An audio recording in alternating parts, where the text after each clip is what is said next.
A paz do Senhor Jesus, eu sou o pastor Alexandre, da comunidade metodista de Brodowski, e eu tenho uma palavra para o teu coração, amém? Eu queria que você abrisse comigo lá no livro de Reis, capítulo 19, do versículo 19 em diante, que diz assim: Elias saiu ao encontro de Eliseu, que estava arando a terra. Na frente dele iam 12 pares de boi, e ele estava arando com um par. Elias passou perto de Eliseu e jogou sua capa em cima dele. Então Elias largou seus bois, correu atrás de Elias e disse: Deixa que eu vá beijar meu pai e minha mãe, depois irei com você. Elias respondeu: Está bem, pode ir. Eu não estou impedindo. Aí Eliseu deixou Elias e foi até o lugar onde estavam os bois e matou-os. Então fez com que a madeira da canga e cozinhou a carne. Depois deu a carne ao povo e eles comeram. Então saiu e foi com Elias e ficou trabalhando como seu ajudante. Amém? Eu quero falar para vocês a respeito de atitude, a respeito de chamado. O interessante é a atitude que Elias teve para poder seguir a Eliseu. Veja só nesse texto que a Bíblia fala assim que ele está ali arando com os seus bois, né, com as suas carroças, e ele toma uma atitude muito radical. A Bíblia fala assim que ele diz: deixa eu despedir dos meus pais. E ele volta, ele pega as suas carroças, faz lenha, ele pega os seus bois, mata os seus bois, e a Bíblia fala assim, deixa muito claro aqui, que ele doa esse alimento para o povo, né? E ele começa a andar com Elias. O interessante sobre atitudes é que isso vão definir o seu futuro.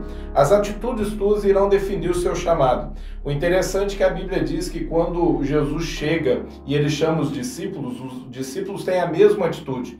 Eles deixam o que eles estão fazendo porque eles são pescadores e Jesus chama eles com o projeto deles serem pescadores de homem, cumprir um propósito. E a Bíblia fala assim que eles deixam aquilo que eles estão fazendo e passam a andar com Jesus. Temos também uma situação de um exemplo quando Jesus, a Bíblia fala assim que é abordado por um jovem que é rico. E ele fala assim, o que eu tenho que fazer para poder dar o reino de Deus? E Jesus fala para ele ali a respeito de relacionamento. E ele fala assim, isso eu faço desde a minha mocidade. E Jesus olha para ele e chamou ele para ser discípulo. Ele fala, vende tudo que você tem, dá aos pobres e vem andar comigo.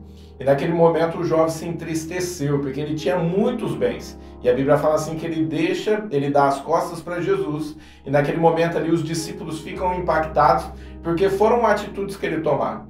O que eu quero dizer para você é que você entenda que Deus ele tem um propósito na tua vida, que Deus ele tem um chamado para você, que Deus ele te criou com um propósito. E uma das primeiras coisas que você precisa entender é que você precisa aprender a superar os traumas, você precisa aprender a lidar com o teu passado, com tudo aquilo que te prende, com tudo aquilo que te amarra. Se existem situações que te prendem no teu passado, hoje é o dia de você deixar para trás, se desligar. Talvez você olhe falando assim, pastor, você não sabe o que eu passei na minha vida, você não sabe as coisas que me afetaram. O que eu tenho para dizer nesse dia de hoje para você é que as suas cicatrizes vão servir de cura para outras pessoas. Toma uma atitude hoje, fale com Deus, coloque tudo aquilo que te prendeu, tudo aquilo que te magoa na presença de Deus. Fala, Deus, eu quero entregar nas tuas mãos, eu quero cumprir o teu propósito, eu quero cumprir o seu chamado, amém?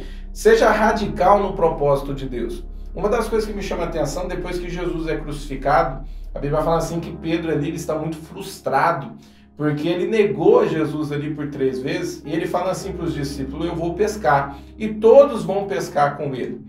E aí a Bíblia fala assim que Jesus vai ter um encontro com eles ali, porque eles voltaram às velhas práticas, eles voltaram a pescar. Eu fico pensando que se eles tivessem a mesma atitude de Elias, quando Elias queimou suas carroças e eles tivessem queimado seus barcos, eles não teriam sido tentados a voltar novamente para o passado. Uma das coisas que eu aprendo é que para Deus não existe segundo plano. Deus não quer que você tenha um segundo plano na manga. Ele quer que você confie nele. Ele quer que você entregue a sua vida nas mãos dele. Ele quer que você entenda que ele está cuidando de você. Por isso que a Bíblia nos ensina que nós não devemos andar ansiosos por coisa alguma, mas esperar em Cristo, esperar em Deus. Ele é a nossa esperança, ele é a nossa paz. O que eu tenho para dizer para você hoje? É que você entenda que Deus ele te fez com um propósito. Talvez você olhe e fale assim, pastor, você não sabe como eu nasci. Eu nasci de um acidente, eu não conheço a minha mãe, eu não conheço meu pai, eu fui adotado, eu sou uma pessoa que sou perdida, eu não conheço a minha família. Ninguém é feito por acidente. Deus ele te fez com um propósito e com um chamado. Entenda que Ele é o seu Pai. Ele está pronto para poder te adotar como um filho. Ele está te chamando no dia de hoje para você cumprir os projetos dele. Eu desde pequeno eu sempre entendi que Deus ele tinha um chamado na minha vida e que eu deveria andar de encontro com Ele, que Ele queria cumprir certas coisas da minha vida. Hoje eu entendo, eu sou satisfeito dentro daquilo que eu entendo que eu encontrei meu chamado. Eu entendo que eu estou no centro da vontade de Deus. Isso é muito bom. É muito bom você saber que você está no centro da vontade de Deus. O que eu quero deixar para você é essa mensagem. Entenda que Deus tem um propósito para você. Deus tem um plano na tua vida. E Ele quer cumprir esse plano na tua vida. Eu quero fazer uma oração por você. Amém? Na onde você estiver, eu queria que nesse momento você se voltasse para Deus.